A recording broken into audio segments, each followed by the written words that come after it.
প্রধান আকর্ষণ, আমাদের প্রধান মেহমান আপনাদের নিকট উপস্থিত রয়েছেন।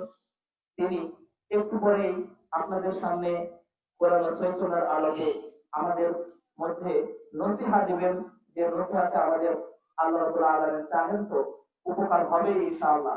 আমরা খুব আগ্রহ সহকারে শুনবো, খুব মনোযোগ দিয়ে শুনবো। আল্লাহ তাআলা আমাদের এর মধ্যে কল্যাণ রাখবেন ইনশাআল্লাহ। এটা আল্লাহর রাসূল এবং আল্লাহর ওয়াদা। আল্লাহ তাআলা আমাদেরকে সচেতন অবস্থায় সুন্দরভাবে মনোনিবেশ করে শোনার এবং বোঝার এবং সে অনুযায়ী আমল করার তৌফিক দান করুন। সকলে বলছি আল্লাহুম্মা আমিন। আসসালামু আলাইকুম।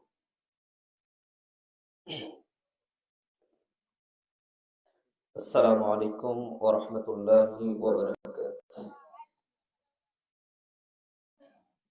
إن الحمد لله وحده، والصلاة والسلام على من لا نبي بعده. أما بعد، أعوذ بالله من الشيطان الرجيم. بسم الله الرحمن الرحيم. إياك نعبد وإياك نستعين.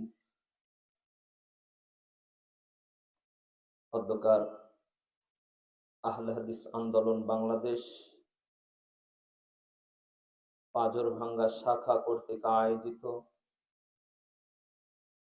মাসিক তাবলিগি ইজতেমার সম্মানিত সভাপতি, সহ সভাপতি, প্রধান অতিথি, বিশেষ অতিথিবৃন্দ, ওলামায়ে কেরাম এবং আমার সামনে বসে থাকা কোরআন ও সহিহ সুন্নাহর নিঃশর্ত অনুসারী ও পর্দার অন্তরালে বসে থাকা আমার মা ও ভগ্নীগণ, আমরা প্রথমেই সেই মহান রব্বুল ইজ্জাতের দরবারে শুকরিয়া আদায় করছি যে আল্লাহ সুবহানাহু ওয়া তাআলা আমাদেরকে ব্যক্তিগত কাজের বেড়াজাল থেকে মুক্ত করে আল্লাহর দেওয়া সময়কে আল্লাহর রাস্তায় ব্যয় করার জন্য তৌফিক দান করেছেন। সেই মহান রব্বুল ইজ্জাতের দরবারে শুকরিয়া আদায় করছি, আলহামদুলিল্লাহ। দরুদ ও তাসলিম বর্ষিত হোক আমাদের নবী, শেষ নবী মুহাম্মদুর রাসূলুল্লাহ সাল্লাল্লাহু আলাইহি ওয়াসাল্লামের প্রতি। সম্মানিত উপস্থিত দিনী ভাই ও বোন, আজকের এই বৈঠকে আলোচনার সংক্ষিপ্ত বিষয় শিক্ষা সংস্কারের প্রয়োজনীয়তা কেন। আমরা দেখে আসছি যে সমাজে বিদ্যা অর্জনের মাধ্যমের অভাব নেই। স্কুল কলেজ দিন দিন বৃদ্ধি হয়ে চলেছে। এত শিক্ষার ব্যবস্থা, তারপর শিক্ষা সংস্কারের প্রয়োজনীয়তা কেন? শিক্ষা সংস্কারের প্রয়োজনীয়তা তখনই দেখা গেছে যে যখনই তারা তাদের বিদ্যার মাধ্যমে আপনাকে আমাকে বানরের বাচ্চাতে রূপান্তরিত করেছে, যখনই তারা আমাদেরকে এইভাবে ভুল বুঝিয়েছে, যখনই তারা আমাদের সন্তানদেরকে অর্থবহুল কিছু না শিখিয়ে হাট্টিমা টিম শেখানোর সূচনা করেছে, যখনই সমাজে দেখা গেছে যে ইসলামী শিক্ষার নামে ভুল তথ্য দিয়ে মানুষের ঈমান হরণ করা হচ্ছে, তখনই সমাজে শিক্ষা সংস্কারের প্রয়োজনীয়তা দেখা দিয়েছে। সম্মানিত বৈঠকের দিনী মুসলিম ভাই ও বোন, শুনে রাখুন, সমাজের শিক্ষা ব্যবস্থা ভেজাল দ্বারা জর্জরিত। মাদ্রাসা শিক্ষা বলেন আর জেনারেল শিক্ষা বলেন, প্রতিটা ক্ষেত্রে শুধু ভেজাল আর ভেজাল। এমনকি ভেজাল ঢুকাতে ঢুকাতে তারা প্রত্যেকটা ক্ষেত্রে ভেজাল ঢুকিয়েছে। ইবাদতে ভেজাল ঢুকিয়েছে, রসুলে ভেজাল ঢুকিয়েছে, আল্লাহতে ভেজাল ঢুকিয়েছে, আকীদা বিশ্বাসে ভেজাল ঢুকিয়েছে, ইমানে ভেজাল ঢুকিয়েছে। প্রত্যেকটা ক্ষেত্রে ভেজাল দ্বারা পরিপূর্ণ হয়ে গেছে। যখনই এরকম ভেজালের মাঝে সমাজ হাবুডুবু খাচ্ছে, সমাজ যখন ভেজালে জর্জরিত হয়ে গেছে, তখনই সমাজের শিক্ষা সংস্কারের প্রয়োজনীয়তা দেখা দিয়েছে। আপনার ছেলেকে স্কুলে পাঠিয়েছেন, স্কুলে একটা সাবজেক্ট আছে যার নাম ইসলাম শিক্ষা। আপনার ছেলেটা আলিয়া মাদ্রাসাতে পড়ে, সেখানে বেশ কিছু সাবজেক্ট রয়েছে, ইসলামিক, কোরআন, আকাইদ, ফিকা, হাদিস থেকে শুরু করে আরবি সাহিত্য, আরবি ব্যাকরণ, অনেকগুলো বিষয় রয়েছে। তবে সেই সবগুলো সিলেবাসগুলো ভেজাল দ্বারা পরিপূর্ণ। আপনার ছেলেকে ভুল ইবাদত শেখানো হচ্ছে। একটা জিনিস আপনার সাথে একটু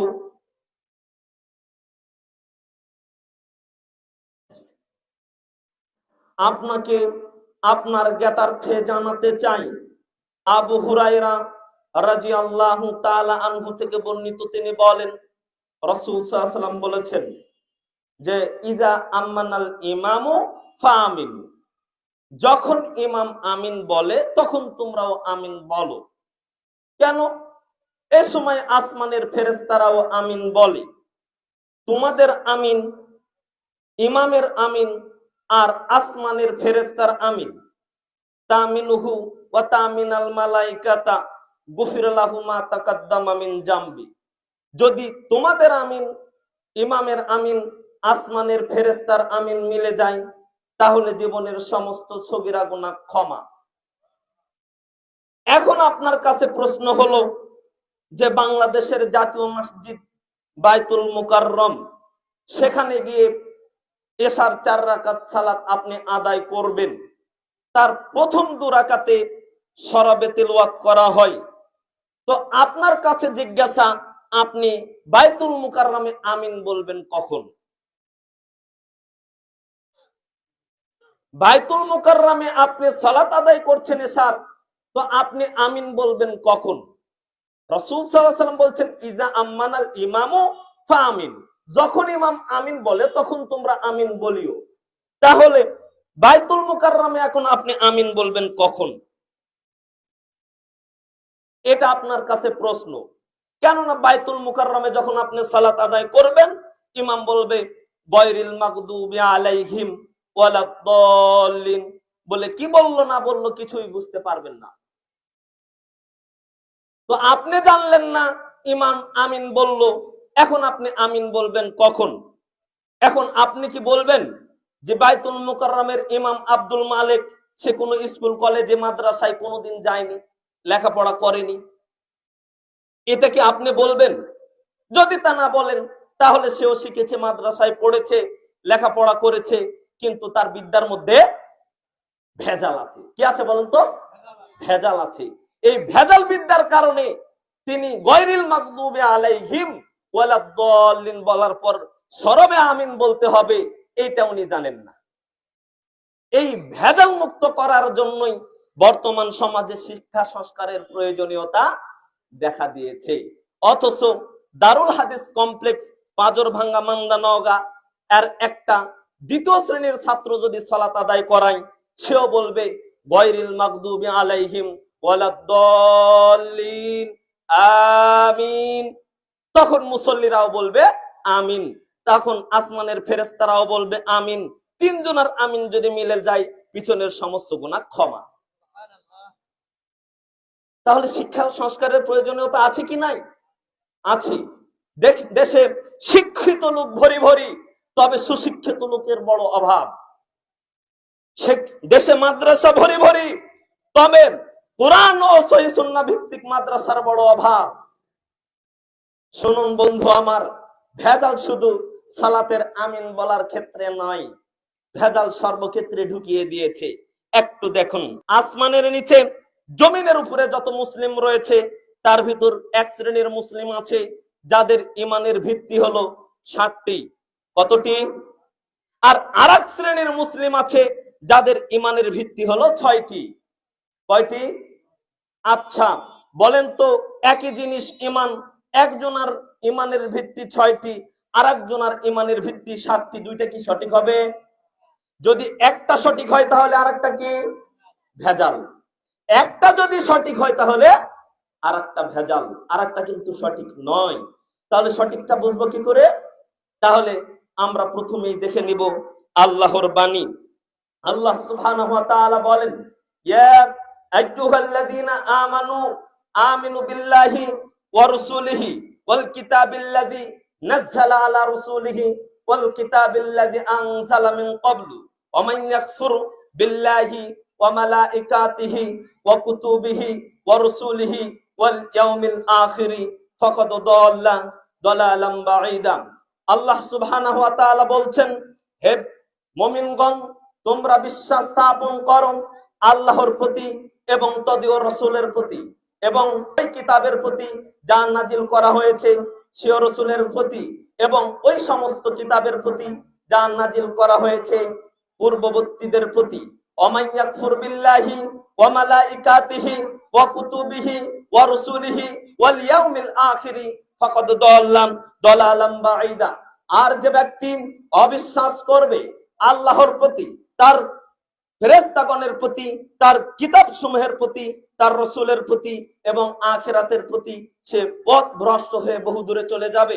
অন্যত্রে মহান আল্লাহ সুবহানাহু ওয়া তাআলা বলেন, মা আসাবা মিন মুসিবাতিন ফিল আরদি লা ফি আনফুসিকুম ইল্লা ফি কিতাবিম মিন ক্বাবলি আন নাবরাহা।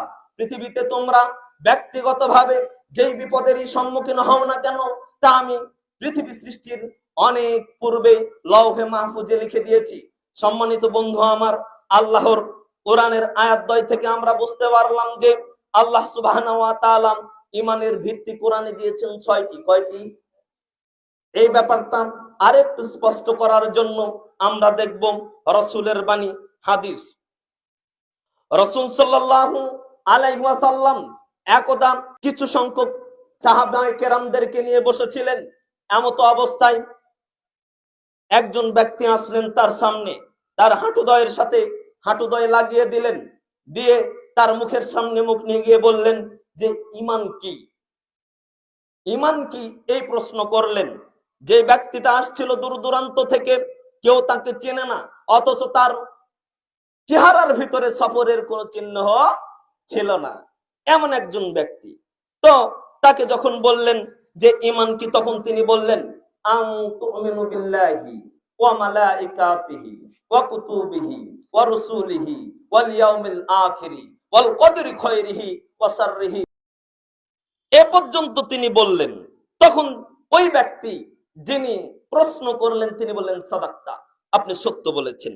অর্থাৎ এখানে রাসূল সাল্লাল্লাহু আলাইহি ওয়াসাল্লাম বললেন, আন তুমিনু বিল্লাহি, ঈমান হলো তোমার আল্লাহর প্রতি বিশ্বাস স্থাপন করা, ও মালাইকাতিহি, তার ফেরেশতাগণের প্রতি বিশ্বাস স্থাপন করা, ও কুতুবিহি, তার কিতাবসমূহের প্রতি বিশ্বাস স্থাপন করা, ও রাসূলিহি, তার রাসূলগণের প্রতি বিশ্বাস স্থাপন করা, ওয়াল ইয়াউমিল আখিরি, এবং আখিরাতের প্রতি বিশ্বাস স্থাপন করা, ওয়াল কদরি খায়রিহি ওয়া শাররিহি, এবং তাকদীরের ভালো মন্দের প্রতি বিশ্বাস স্থাপন করা। হলো কয়টা? 6টা। তো কোরআন বলছে 6টা, হাদিস বলছে 6টা, হুজুর কয়টা বললো? 7টা। তাহলে হুজুরের কথা শুনবেন না কোরআন শুনবেন? হুজুরের কথা শুনবেন না হাদিস শুনবেন? তো আল্লাহ বলছেন 6টা, রাসূল বলছেন 6টা, হুজুর বলছেন 7টা। আপনাকে একটা কথা বলি, হুজুরের কথা শুনলে আল্লাহর অস্তিত্ব পাবেন না।